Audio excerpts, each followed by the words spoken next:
আসসালামু আলাইকুম। বোঝাই যাচ্ছে দেশের রাজনীতি ক্রমশ উত্তপ্ত হয়ে উঠছে। নানা দল নানা মতের পার্থক্যের কারণে বাংলাদেশের রাজনৈতিক, সামাজিক, সাংস্কৃতিক ও অর্থনৈতিক অবস্থা কোনো কালেই ভালো ছিল না। আগামীতেও ভালো হবে কিনা সেটাও সন্দেহজনক। এমন পরিস্থিতি বাংলাদেশে বিরাজমান। তবে হতাশ না হয়ে আশা করব বাংলাদেশ ঘুরে দাঁড়াক, মানুষের মধ্যে মানবিক গুণাবলী বৃদ্ধি পাক, রাজনীতিকদের মধ্যে সুস্থ ও স্বাভাবিক চিন্তাধারা প্রতিষ্ঠিত হোক। ক্ষমতা দখলের প্রতিযোগিতায় হিংসা বিদ্বেষের প্রতিফলন না ঘটিয়ে তারা দেশ ও জাতির কল্যাণে কাজ করুক। তারা ভাবতে শিখুক পৃথিবীর অন্য দেশগুলো কিভাবে উন্নত থেকে উন্নততর হয়েছে আর সম্ভাবনার বাংলাদেশ কেন পিছিয়ে আছে। বাংলাদেশ কেন পিছিয়ে থাকবে? এদেশের মানুষ কেন নতুন কিছু ভাবতে পারছে না? সম্প্রতি ধর্মভিত্তিক কয়েকটি রাজনৈতিক দল একত্রিত হয়েছে। তারা রাজধানীর সোহরাওয়ার্দী উদ্যানে বড় রকমের সমাবেশও করেছে। ওই সমাবেশ থেকে তারা দেশবাসীকে কি মেসেজ দিয়েছেন? তাদের মেসেজ কি গণমানুষের কাছে পরিষ্কার করতে পেরেছেন? তবে হ্যাঁ, একটা মেসেজ পরিষ্কার, আর সেটি হচ্ছে ডক্টর ইউনূসের প্রতি হুঁশিয়ারি। সরকার প্রধান ডক্টর ইউনূসকে বলা হয়েছে তাদের কথা মতো কাজ করতে হবে।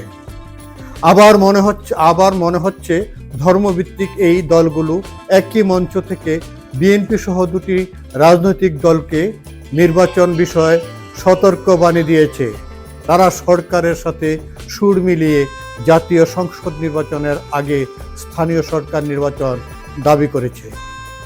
জাতীয় নির্বাচনের আগে স্থানীয় সরকার নির্বাচন এবং সংখ্যানুপাতিক প্রতিনিধিত্ব PR পদ্ধতিতে জাতীয় সংসদ নির্বাচনের দাবি জানিয়েছে ইসলামী আন্দোলন বাংলাদেশ।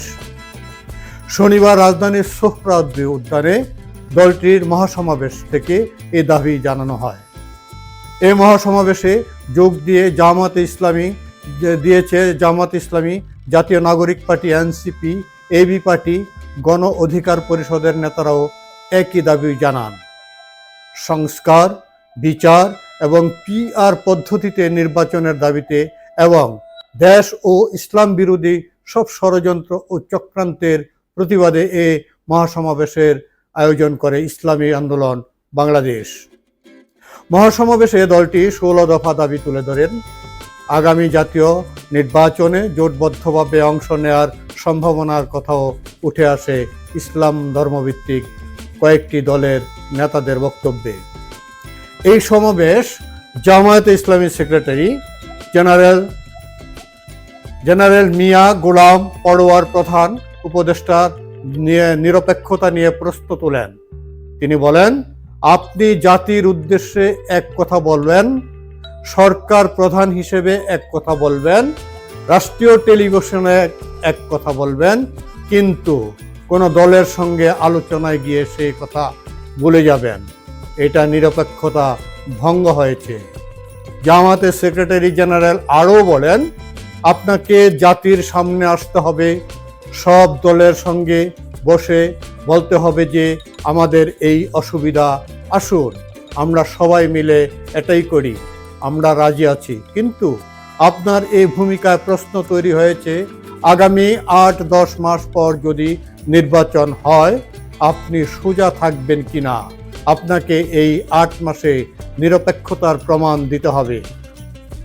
সংখ্যানুপাতিক পদ্ধতি ছাড়া বাংলার মানুষ কোনো নির্বাচন গ্রহণ করবে না বলেও তিনি উল্লেখ করেন। একই সমাবেশে সংবিধান পরিবর্তন করে নির্বাচনের দাবি জানান AB পার্টির সভাপতি মুজিবুর রহমান মঞ্জু। তিনি বলেন, নির্বাচন চান কিন্তু PR মানেন না কেন? নির্বাচন চান কিন্তু স্থানীয় সরকার নির্বাচন আগে হলে আপনাদের অসুবিধা কি? সুতরাং আমরা এই টালবাহানা চলতে দিতে চাই না। এদিকে NCPর সদস্য সচিব আক্তার হোসেন বলেছেন, মুজিববাদী সংবিধান বাংলাদেশে আর চলতে পারে না। নতুন সংবিধান প্রণয়নের জন্য অবশ্যই বাংলাদেশে গণপরিষদ নির্বাচন আয়োজন করতে হবে। তিনি বলেন, উচ্চকক্ষে সংখ্যানুপাতিক পদ্ধতিতে প্রতিনিধিত্ব নির্বাচনের প্রস্তাবে ইতিমধ্যে প্রায় সব দল একমত হয়েছে, কিন্তু দু একটি দলের কারণে এটি করা সম্ভব হচ্ছে না। তিনি মনে করেন, বাংলাদেশকে নতুন কাঠামোতে পরিচালিত করতে হলে অবশ্যই পিআর পদ্ধতি নিয়ে গভীরভাবে ভাবতে হবে। বাংলাদেশ জাতীয় হিন্দু মহাজোটের মহাসচিব গোবিন্দচন্দ্র প্রামাণিক বলেন, পিআর পদ্ধতিতে যদি ভোট হয়, হিন্দু সম্প্রদায় ভোট দিতে যাবে, না হলে যাবে না। তিনি একই সঙ্গে পৃথক নির্বাচন পদ্ধতিরও দাবি জানান। তিনি বলেন, মাইনরিটিদের প্রতিনিধিত্বের সিদ্ধান্ত তারা নেবে, তারা নিজেদের ভোট দিয়ে প্রতিনিধিত্ব নির্বাচন করবে।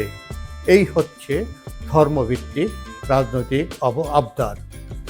আমি মনে করি রাষ্ট্রসভার সব মানুষের সমান অধিকার, ধর্ম সম্প্রদায়গত বা ব্যক্তিগত যে কোনো ধর্মের আচার অনুষ্ঠান পালন বা উদযাপন করা কোনো বাধা থাকতে পারে না। রাষ্ট্রীয়ভাবেও খাটো করে দেখার কোনো সুযোগ নাই। ধর্মের জন্য রাষ্ট্রীয় আলাদা কোনো কোটা রাখতে হবে বলে আমি যুক্তিযুক্ত বলে মনে করি না। দর্শক, ভালো থাকবেন। আল্লাহ হাফেজ।